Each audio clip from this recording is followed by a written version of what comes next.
साथ इन मुल्कों में प्रोडक्टिविटी भी कम होती है। प्रोडक्टिविटी का मतलब क्या है? लो लेवल प्रोडक्टिविटी का मतलब क्या है? प्रोडक्टिविटी मीन प्रोडक्टिव कैपेसिटी कितनी होती है, काम करने की सलाहियत कितनी होती है, लोग कितना कंट्रीब्यूट कर रहे हैं जीडीपी में। क्योंकि जीडीपी कब बड़ी होगी? जब लोग ज्यादा कंट्रीब्यूट करेंगे। कंट्रीब्यूशन कम होगा तो जीडीपी कम होगी, कंट्रीब्यूशन ज्यादा होगा तो जीडीपी भी ज्यादा होगी। अंडर डेवलपिंग कंट्रीज में लोग लेस एजुकेटेड है, अनट्रेन्ड है, have no access to latest and modern technology. वजूहात क्या है? एजुकेशन नहीं है, तालीम नहीं है, ट्रेनिंग नहीं है, अनट्रेन्ड है, इक्विपमेंट नहीं है, मजीद मॉडर्न टेक्नोलॉजी तक एक्सेस नहीं है। तो सारी बात, जब ये सारी चीज़ें मिलती हैं तो उनकी प्रोडक्टिविटी, उनकी काम करने की सलाहियत कम हो जाती है। जब वो काम करेंगे तो फिर वो जीडीपी में भी लेस इक्विप करेंगे। तो low level of education, training and equipment, इन सब की वजह से वो क्या होता है कि वो लोग कम कंट्रीब्यूट करते हैं, कम अपनी जीडीपी में हिस्सा देते हैं। इस वजह से फिर उनकी जीडीपी बहुत बड़ा बल्ज नहीं बनाती। For example, purchasing power parity में अंगोला में हर बंदा जो काम कर रहा है वो कंट्रीब्यूट कर रहा है $15,411। याद रखिएगा, ये नॉमिनल एक्सचेंज रेट पे नहीं है, ये परचेजिंग पावर पैरिटी में जो इन्फ्लेटेड होती है बुनियादी तौर पे। तो ये इन्फ्लेटेड है, और अगर आप इसको नॉमिनल एक्सचेंज रेट पे लाएंगे तो ये कहीं कम हो जाएगी। तो अंगोला में कितना लोग कंट्रीब्यूट करें? एक बंदा जो काम कर रहा है, वो मेल फीमेल दोनों को कंसीडर किया उन्होंने। एक बंदा जो लेबर फोर्स जितनी काम कर रही है वर्किंग कंडीशन में है, वो क्या है? वो $15,411 परचेजिंग पावर पैरिटी के बेस पे जीडीपी में कंट्रीब्यूट हो रहा है। बांग्लादेश में ये रेशो है 14,886, यानी एक बंदा $14,886 का काम करता है एनुअली। बुरुंडी में है जी $1,709, बुरुंडी में 1709, इंडिया में है 20,703, गलती से पाकिस्तान लिखा गया, और पाकिस्तान में $17,308 है परचेजिंग पावर पैरिटी के। ये आप जरा अंदाजा करें। अब इसको कंपैरिजन करें जरा अमीर मुल्कों के साथ। While in developed countries, Germany में जो बंदा काम करता है वो कंट्रीब्यूट करता है $1,04,314। जर्मनी में काम करने वाला बंदा $1,04,314 को कंट्रीब्यूट करता है। जापान में काम करने वाला बंदा $76,839 कंट्रीब्यूट करता है। आइसलैंड में काम करने वाला बंदा $1,05,368, और आयरलैंड में काम करने वाला $2,19,468 वो कंट्रीब्यूट करता है। ये प्रोडक्टिविटी का लेवल देखो, वो कितना। जारी बात है, उनकी आबादियां भी कम है लेकिन उनकी इकोनॉमीज बड़ी है। यूके 6 नंबर की इकोनॉमी है, इंडिया 5 नंबर की इकोनॉमी है, लेकिन यूके की आबादी कहीं कम है। यूके का पर कैपिटा $40,000 है, इंडिया का पर कैपिटा $2,500 है। तो ये उसकी आबादी बड़ी होने की वजह से, इंडिया की आबादी बड़ी होने की वजह से उसकी इकोनॉमी बढ़ गई, लेकिन पर कैपिटा जीडीपी, जो पर कैपिटा एडिशन है, वो यूके का ज्यादा है। तो वहां के लोगों की प्रोडक्टिविटी ज्यादा है, गरीब मुल्कों के लोगों की प्रोडक्टिविटी कम होती है, वो कम कंट्रीब्यूट करते हैं। और उसकी मेन वजह मैंने आपको बता दी, एजुकेशन नहीं है, उनके पास ट्रेनिंग नहीं है, उनके पास मॉडर्न टेक्नोलॉजी नहीं है, उनके पास इक्विपमेंट नहीं होता है जिसकी वजह से, और मॉडर्न कैपिटल नहीं होता जिसकी वजह से वो कम प्रोडक्टिव होते हैं और कम प्रोड्यूस करते हैं, जिसकी वजह से वो मुल्क गरीब रहते हैं। नेक्स्ट है जी high rate of population growth. जब हम high rate of population growth की बात करते हैं तो वर्ल्ड पॉपुलेशन अगर हम ज़्यादा लें तो जो वर्ल्ड पॉपुलेशन है वो 1800 से लेके 1900 तक 1 बिलियन से लेके 1.65 बिलियन हुई थी। यानी सिर्फ 650 मिलियन अफराद का इजाफा हुआ था। 1 बिलियन का भी नहीं हुआ, 2 बिलियन भी नहीं हुई। सिर्फ 1900 से लेके 1800 से लेके 1900 तक 1 बिलियन से लेके 1.65 बिलियन इजाफा हुआ, 65 बिलियन का लोगों का इजाफा हुआ। और 1900 से लेके सन 2000 तक ये आबादी 6 बिलियन हो गई। यानी पिछले 100 सालों में सिर्फ 650 मिलियन का इजाफा हुआ अफराद का, और अगले 100 सालों में इतनी रैपिड ग्रोथ है कि वो 100 सालों में 6 बिलियन का इजाफा हो गया। आप जरा अंदाजा करें कि कहाँ 100 साल में 1 बिलियन भी नहीं बढ़ी, और कहाँ सिर्फ 12 सालों में 1 बिलियन बढ़ गई। तो अब आप इसका अंदाजा करें, ये 100 सालों में 8-9 बिलियन जो है वो बढ़ जाएगा। तो अच्छा, फिर ये सारी आबादी बड़ी कहाँ है? अब जरा इसका अंदाजा करें कि more than 5-6 live in under development. जो इसमें से 5-6 यानी 6 बंदों में से 5 बंदे, अगर दुनिया की आबादी 6 अफराद कंसीडर कर ली जाए तो 6 अफराद में से 5 बंदे तो अंडर डेवलप कंट्रीज में रहते हैं, जो लेस डेवलप कंट्रीज हैं। तो जब ये हाई पॉपुलेशन ग्रोथ होगी तो उसके कई कॉन्सिक्वेंसेज आ जाते हैं। उसके कई रिजल्ट्स आते हैं। रिजल्ट्स में सबसे पहली बात डिपेंडेंसी बर्डन। डिपेंडेंसी बर्डन से मुराद ऐसे अफराद कि जो कमाते नहीं हैं, जो जीडीपी में हिस्सा नहीं लेते, जो जीडीपी की प्रोडक्शन में हिस्सा नहीं लेते, वो 65 साल से ऊपर हैं या 18 साल से कम हैं। ऐसे लोग जो रिलाय करते हैं कमाने वालों पे, कमाने वालों पे जो बोझ होता है वो कितना है। तो वो जनाब अली लो इनकम कंट्री में जारी बात है, फिर वहां पे ज्यादा होता है। लो इनकम कंट्री में 72 अफराद है 100 पर, यानी 100 अफराद अगर काम करने वाला मौजूद है तो उन पे 72 अफराद का बोझ। 100 में से 72 अफराद काम नहीं करते, बाकी जो 28 लोग हैं ना वो काम करते हैं, बाकी 72 को वो पालते हैं। लो इनकम कंट्रीज में उसमें 66 बच्चे और 6 बूढ़े, क्योंकि वहां पे शराब भी ज्यादा लाइफ एक्सपेक्टेंसी कम होती है तो बूढ़े लोग कम होती है, लेकिन बच्चे ज्यादा होती है, उनकी आबादी ज्यादा होने की वजह से, ग्रोथ ज्यादा होने की वजह से। मिडिल इनकम कंट्री में ये 51 है, जिसमें 41 बच्चे हैं और 10 ओल्ड है। हाई इनकम कंट्रीज में 49 डिपेंडेंसी रेशियो है, जिसमें 26 जो है ना वो है लोग 26 बच्चे हैं और 23 जो है ना वो बूढ़े अफराद हैं।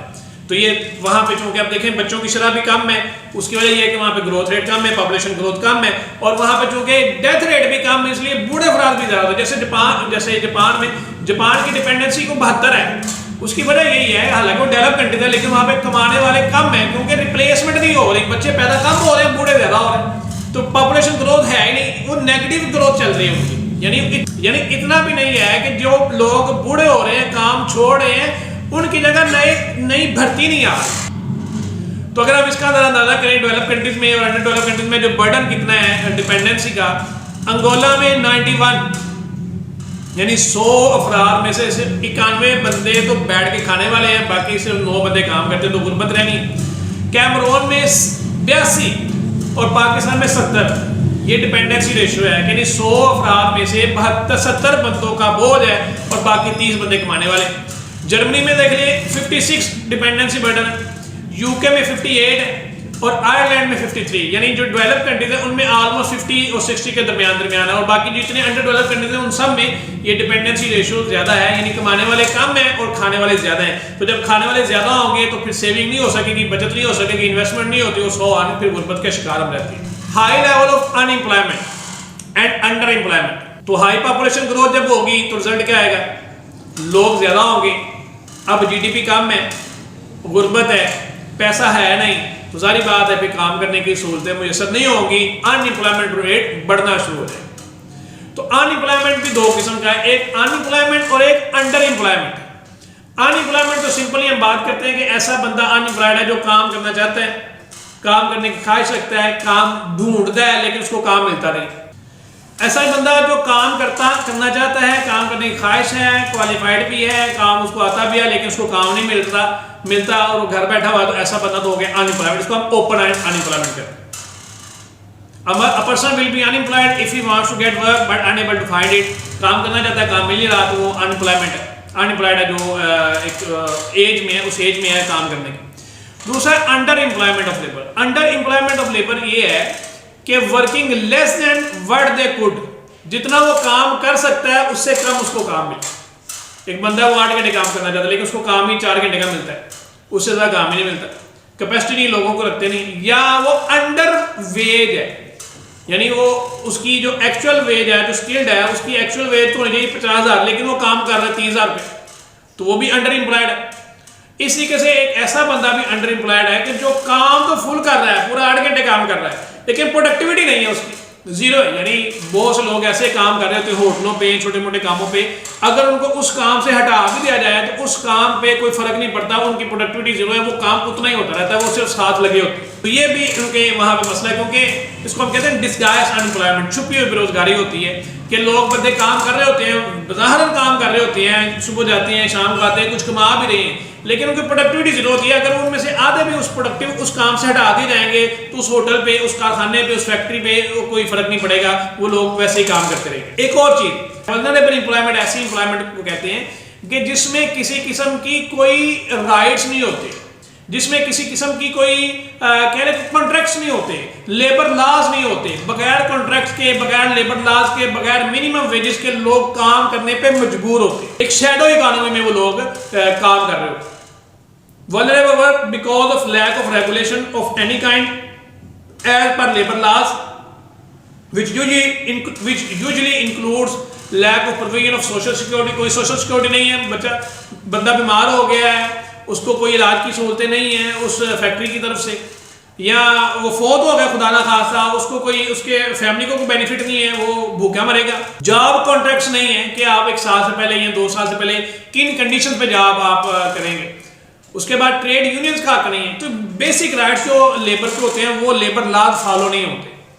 तो गरीब मुल्कों में चूंकि एक शैडो इकोनॉमी, इनफॉर्मल सेक्टर बहुत बड़ा होता है जो डॉक्यूमेंटेड नहीं होता, पता नहीं होता कौन बंदा कहाँ पे क्या काम कर रहा है, इसलिए इनका शेयर भी ज्यादा होता है। लेकिन डेवलप कंट्रीज में इनका शेयर कम होता है क्योंकि वो डॉक्यूमेंटेड इकोनॉमीज होती है। वहाँ कोई भी काम ऐसे नहीं शुरू किया जा सकता, हर काम के रूल्स, रेगुलेशंस, कॉन्ट्रैक्ट्स और सारा ये लीगल फॉर्मेलिटीज सारी पूरी करनी पड़ती है। लेकिन अंडर डेवलप कंट्रीज में, लो इनकम कंट्रीज में ऐसी फॉर्मेलिटीज कम होती है। तो वहाँ पे एक शैडो इकोनॉमी या इनफॉर्मल सेक्टर बहुत बड़ा होता है जो अनडॉक्यूमेंटेड होता है। तो इन जगहों पे काम करने का आपको पता चलेगा कि लोग कितनी बड़ी वल्नरेबल वर्क कंडीशन में काम कर रहे हैं। जैसे अंगोला में 63%, अंगोला में 63% लोग हैं जो बगैर कॉन्ट्रैक्ट के, बगैर सोशल सिक्योरिटी के, बगैर जॉब कॉन्ट्रैक्ट्स के, बगैर लेबर लॉज के वो काम कर रहे हैं और बगैर मिनिमम वेजेस के काम कर रहे हैं। बांग्लादेश में 49% लोग ऐसे हैं जो इस तरह काम कर रहे हैं। बुरुंडी में 79, पाकिस्तान में 51। ये वल्नरेबल एम्प्लॉयमेंट है, यानी ऐसी एम्प्लॉयमेंट, ऐसी जगह पे लोग जैसे हमारे यहाँ बाजारों में या प्राइवेट स्कूलों में या प्राइवेट कॉलेजेस में या छोटी मोटी फैक्ट्रीज में लोग कम वेजेस पे काम कर रहे हैं। चाइल्ड लेबर का भी इशू है, छोटे बच्चे काम कर रहे हैं जो स्कूल गोइंग एज है, लेकिन बच्चे काम कर रहे हैं।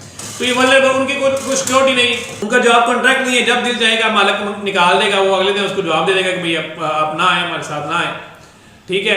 तो उनको कोई बेनिफिट नहीं मिलता, खुदा ना खासा कोई हादसा हो जाता है तो वो उनका इलाज नहीं करवा सकते हैं, वो अपने खर्चे में करवाना पड़ता है। सोशल सिक्योरिटी को नहीं, जॉब सिक्योरिटी को नहीं। बूढ़ा हो गया, 30 साल एक फैक्ट्री में काम किया, जब वो छोड़ के जा रहा है तो उसको कोई पेंशन, कोई उसकी ग्रेजुएटी, कोई कुछ नहीं है, वो खाली हाथ जाएगा। तो ये वल्नरेबल एम्प्लॉयमेंट, ये है अंडर डेवलप्ड कंट्री का खासा। देख लें सब में इनकी रेशो 50 से प्लस है, 63, 49, 79, 51। लेकिन डेवलप कंट्रीज में देखिए क्या सोचते हैं, जापान में सिर्फ 9% वल्नरेबल एम्प्लॉयमेंट, और वो भी उन लोगों की होती है जो माइग्रेंट्स होते हैं, जो इलीगल माइग्रेंट्स होते हैं, वो इस तरह बगैर लेबर लॉ के काम कर रहे होते हैं। नॉर्वे में सिर्फ 6% लोग ऐसे, यूएसए में सिर्फ 4% है और जर्मनी में 9% लोग। ये वल्नरेबल एम्प्लॉयमेंट का फर्क है कि अच्छे जो डेवलप कंट्रीज है वहाँ वल्नरेबल एम्प्लॉयमेंट बहुत कम है, 9%, 10% कम है। और जो अंडर डेवलप है वहाँ पे 40+ है, यानी कि 50 के प्लस है अगर आप मजीद मुल्कों का डाटा लेंगे।